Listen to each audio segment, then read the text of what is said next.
Bonjour, je m'appelle Françoise Ludgen, je suis la directrice artistique de ce lieu qui s'appelle le Centre d'art contemporain du Luxembourg belge. Et c'est un lieu qui s'inscrit dans une nature exceptionnelle, dans un lieu aussi empreint d'histoire et de patrimoine. Je vais vous faire découvrir ces espaces où viennent des artistes de manière temporaire. Donc chaque année, 3 expositions, une au printemps, une en été, une en automne.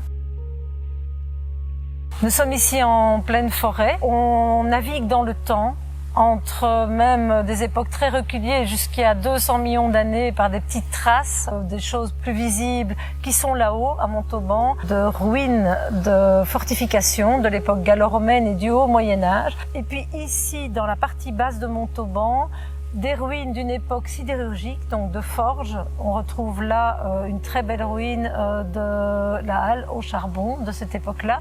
La petite maison qui était le bureau administratif au milieu du 19e siècle.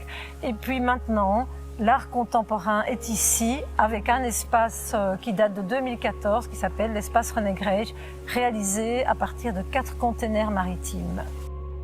Ici, dans ce centre d'art contemporain, ce sont évidemment des artistes actuels qui viennent à la fois proposer des œuvres dans l'espace Graege, donc dans cet espace particulier, qui plonge dans la nature, et d'autres qui vont choisir plutôt des espaces liés au patrimoine.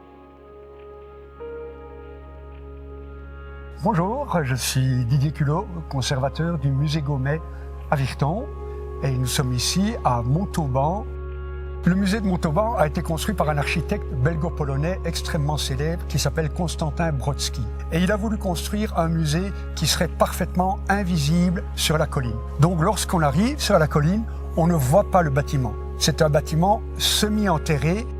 La seconde donnée qui était imposée à l'architecte, c'était de faire un musée qui peut vivre sans eau, sans électricité et sans surveillance. De sorte que le musée existe maintenant depuis 1959 sans avoir besoin d'entretien autrement qu'un peu de peinture de temps en temps.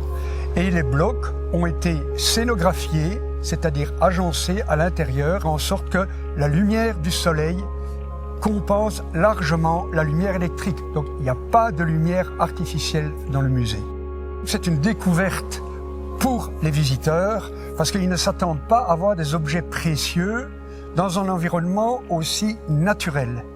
Mais le but était que, comme ces bas-reliefs avaient fait partie d'une fortification dans la forêt, eh bien, ils sont restitués aux visiteurs comme un élément naturel.